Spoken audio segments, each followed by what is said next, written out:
سورۃ الاخلاص مکیہ آیت نمبر 1۔ بسم اللہ الرحمن الرحیم۔ قوف لام پیش قل، قوف حروف مستعلیہ میں سے ہے تو اسے پر یعنی موٹا پڑھیں گے۔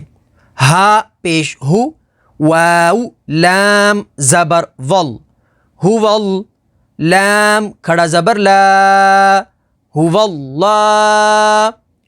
اس میں جلالت اللہ عز و جل کے لام سے پہلے زبر آ جائے تو اس میں جلالت اللہ عز و جل کے لام کو پر یعنی موٹا پڑھیں گے، اور لام کے اوپر تشدید ہے تو تشدید والے حرف کو 2 دفعہ پڑھیں گے، اور لام کے اوپر کھڑی حرکات ہے تو کھڑی حرکات کو حروف مدہ کی طرح لمبا کر کے پڑھیں گے۔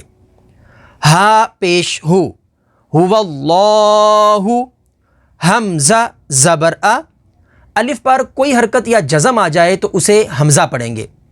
ہا زبر ہا، احا، دال 2 پیش دن، احدن، دال کے اوپر تنوین ہے، تنوین نون ساکن ہوتا ہے جو کلمے کے آخر میں آتا ہے تو اس لیے اس کی آواز نون ساکن کی طرح ہوتی ہے۔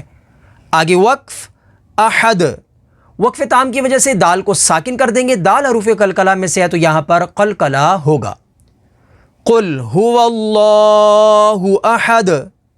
تو آپ یا اپنے بچوں کو گھر بیٹھے آن لائن تجوید کے ساتھ قرآن سکھانا چاہتے ہیں تو ہم سے رابطہ ضرور کریں۔